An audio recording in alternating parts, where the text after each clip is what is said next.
We can talk about tactics and tricks and tips to do this all we like, but you've literally had to go through it in order to be able to deal with it. That's like the essence of the training you described. So is there not an element of this, everything we're saying here, where unfortunately you're just going to have to go through some shit in life to develop the thick skin? But you have to go through it. There's no exception. The harder you work, you're gonna work so hard to avoid it, which actually just makes you more afraid and weaker.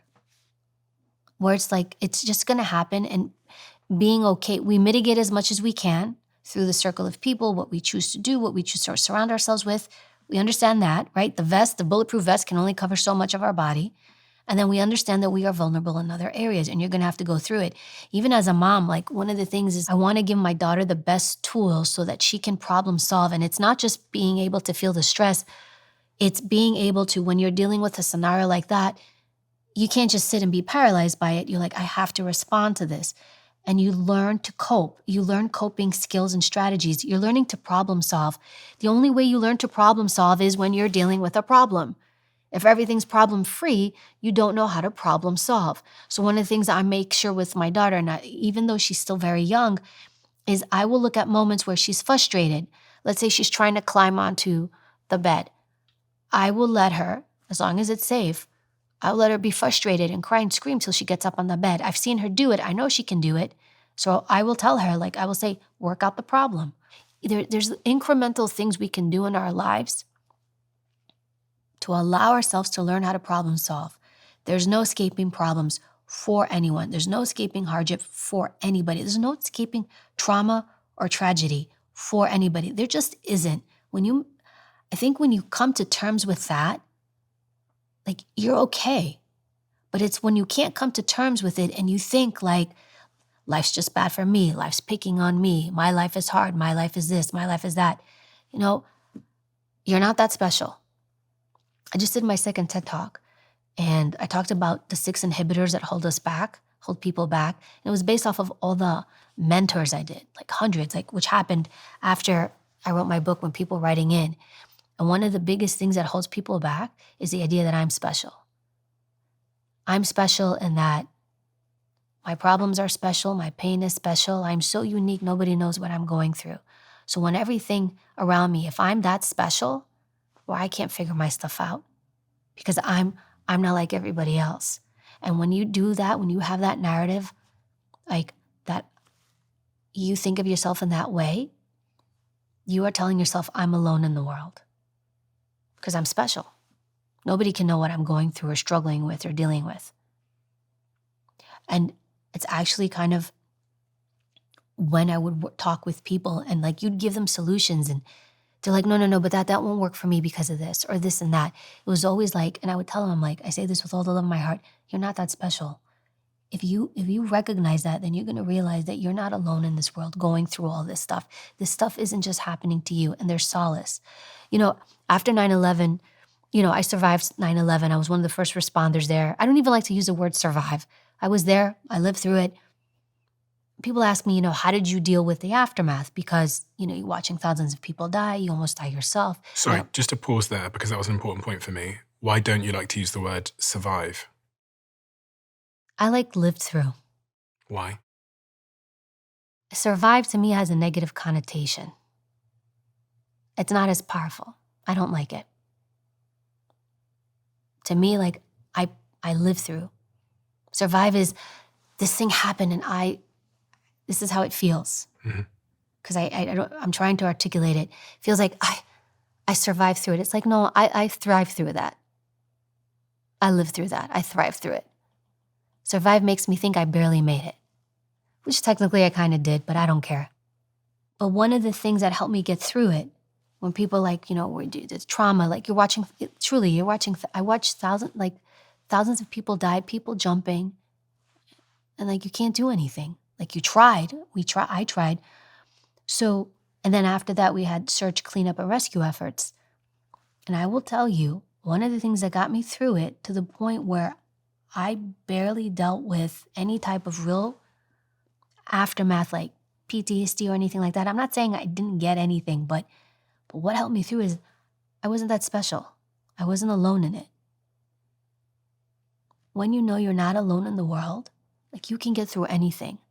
But when you tell yourself that you are that unique and that what is happening to you is just happening to you, then all your pain is special, all your problems are special, your trauma is special, and then nobody can help you because it's just you going through it. How alone is that? And it's that mental shift of when you can hear other people's stories or see what other people are going through, and then that helps pull you through your stuff. I will tell you that I'm not that special has got me through so much. I can see it in your face as you talk. And it's making me curious as to why this is so personal. Because I'm not special. And I think it's a detriment when people think that they're that special. I think it takes you down. There's a story here you're not telling me, I feel like. I don't think it's a story. We all think we're the sun, right? And everything moves around us.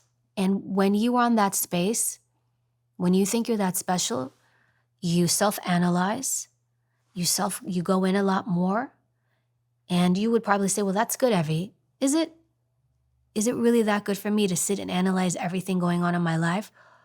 Or when I overanalyze, I overassess, I'm overtly critiquing, I'm so focused on myself. Do you know what that actually does? You have higher rates of anxiety and higher rates of depression.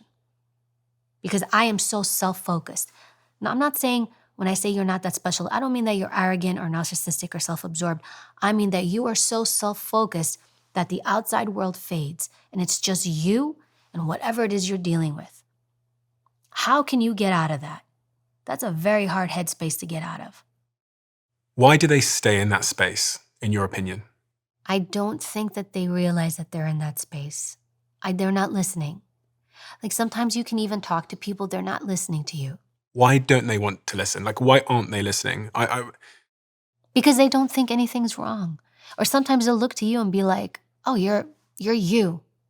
Like, you don't know what I'm going through. Or you don't realize, here's the thing, you and I talking about stuff from a place where we're trying to understand it objectively. We're looking to not live that way.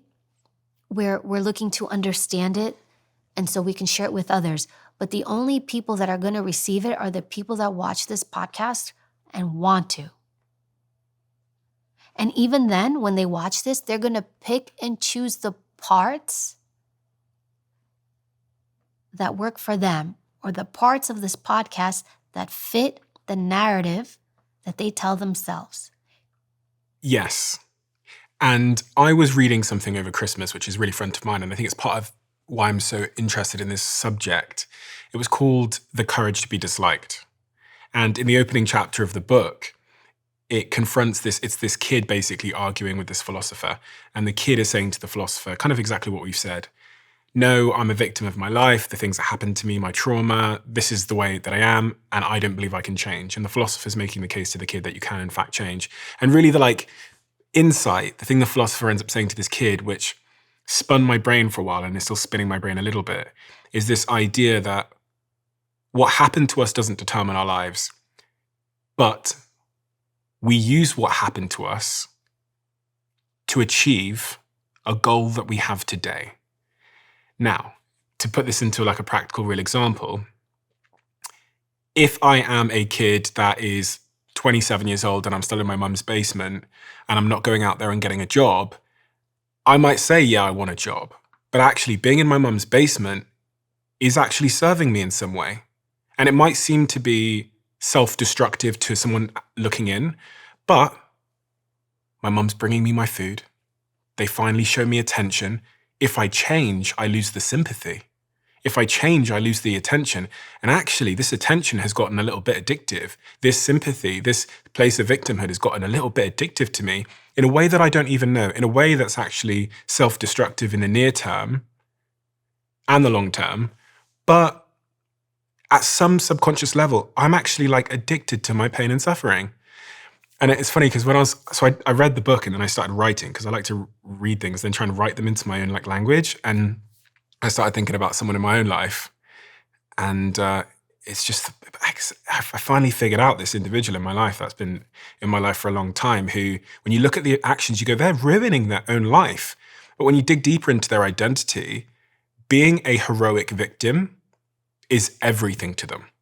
And actually, if this person walked into this room now and introduced themselves, it would take 60 seconds for them to get to a story of how they've been hard done by and how they've overcome it. But this means that help, aid, good decisions have had to always be secondary to protecting this narrative that they're a victim. And actually, sorry to be on a bit of a rant here, at one point they were a victim. At one point, objectively, they went through some really horrific, horrible things. But the predator's gone now. So now they're looking for a predator. And it's ruined their entire life. It's ruined their home, their family, their financials, because even when good things come by, good people come by, they find a way to make this person a predator, and they find a way to make them the heroic victim.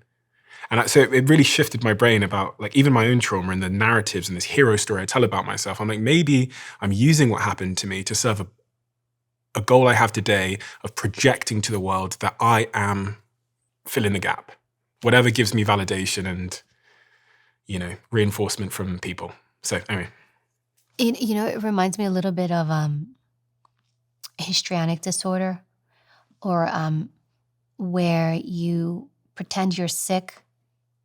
It's like one of the disorders. You pretend either you're sick or your child is sick, because when you do that, you get a lot of attention. And so if I'm a victim of something or I'm going through something, are you okay? Are you all right? Do you need something? And it does cultivate this attention, whereas if everything's okay, that all goes away. And so I think all of it, it's people, I think it's so many different things. People get comfortable. They don't want to get out of it. They don't think anything is wrong. It serves them. Nothing's wrong with my life. Who are you to tell me? It's like all these different layers. And when it's people close to us, it's hard. And I just have surrendered that. Two things. Who am I to tell somebody else how to live?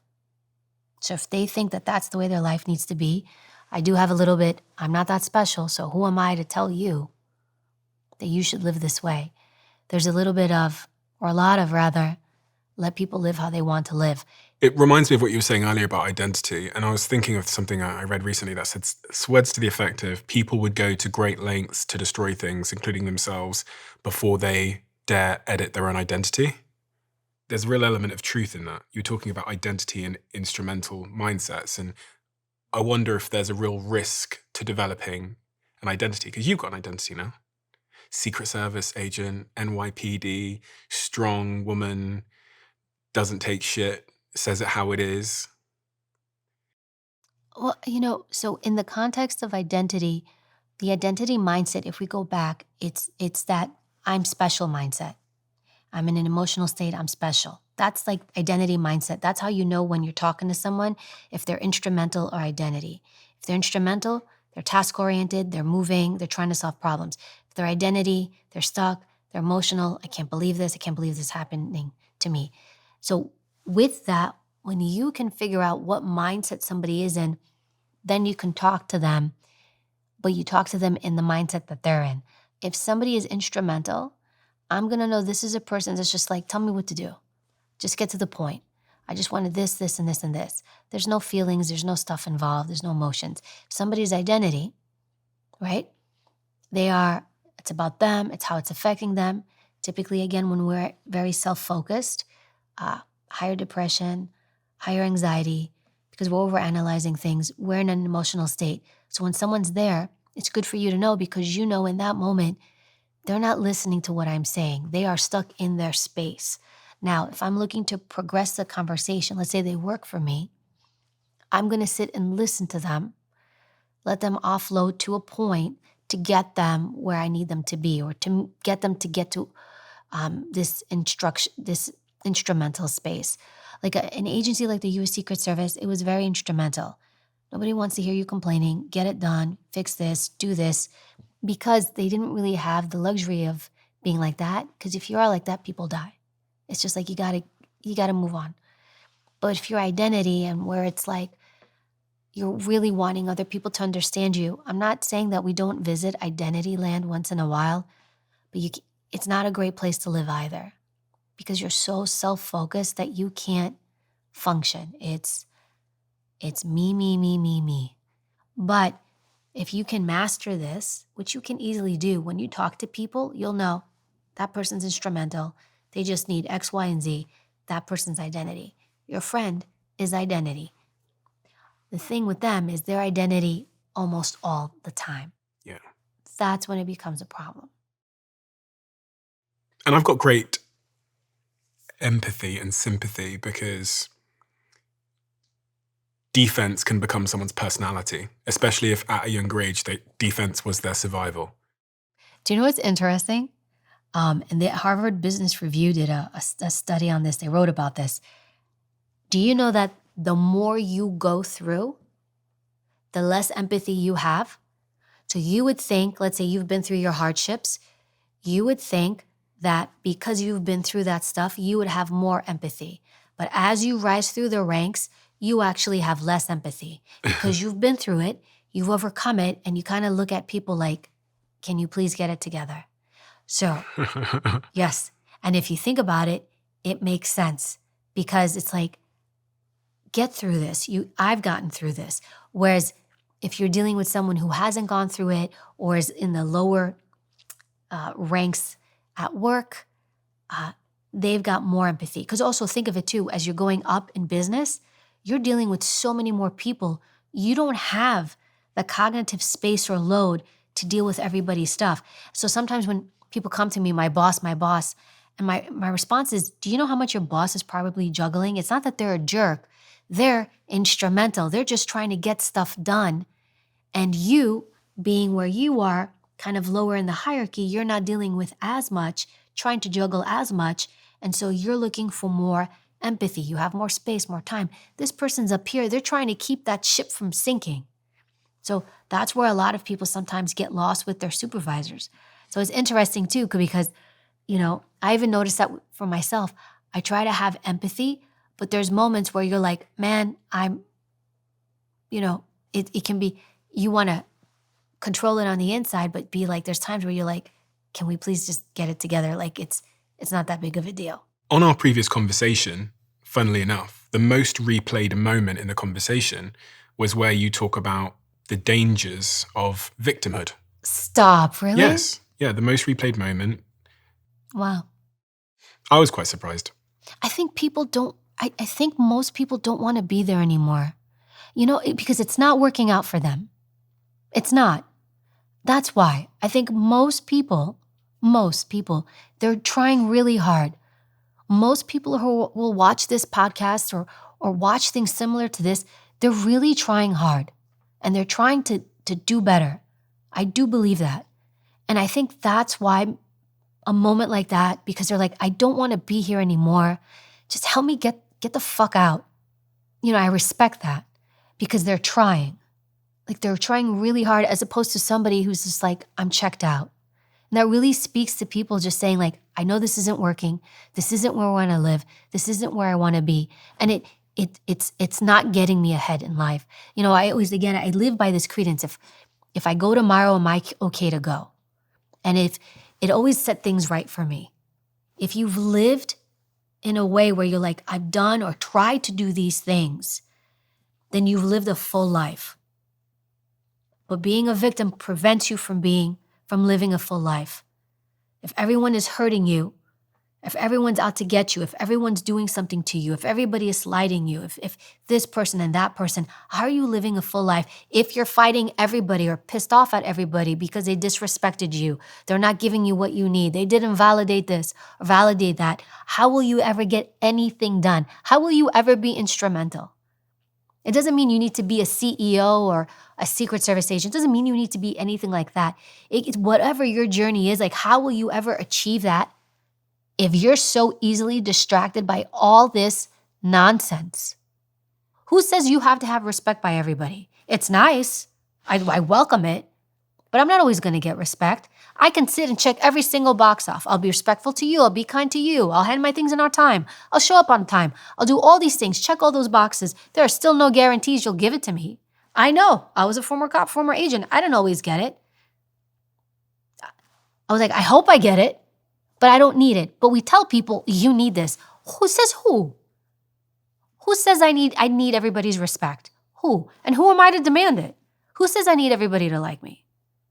I don't want people to dislike me. I'm not going to do things to make people dislike me. But I'm also like, I can't navigate my ship like that. And then at the same time, if you stop and think about it, when people are like, oh, get everyone to like you, be charismatic. Pause. Who are you making that about? You. You don't really care about the other person. It's me. I want you to like me. I want you to think I'm charismatic. Comes back to me. Me, me, me, me, me. How about there's a little less me and more of how can I be of service to this person? How can I help this person? How can I be more generous to others? How can I give more instead of take so that I can feel fulfilled? It's all about me and my fulfillment, my identity. Where am I going? Me, me, me. I think we need a little less of that. And how about us, us, us? How about how can I help other people? How can I be of service? How can I be genuine? And not rig this whole thing. Give me tips so everybody likes me.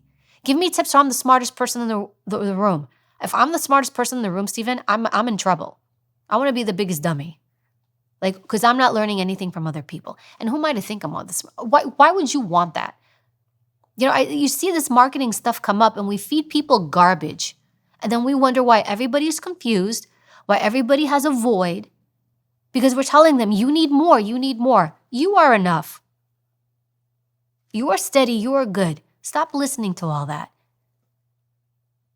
Be a genuine human being. Try to do the right thing by people. Be careful, because not everyone's out to do the best thing for you, because people in pursuit of their own self-interest, they will screw you over, and that's okay.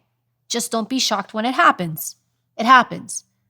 But move through steady and focus on being of service to others. Everything, bring it back. And it's stop thinking about you. I promise you, you will have a better life.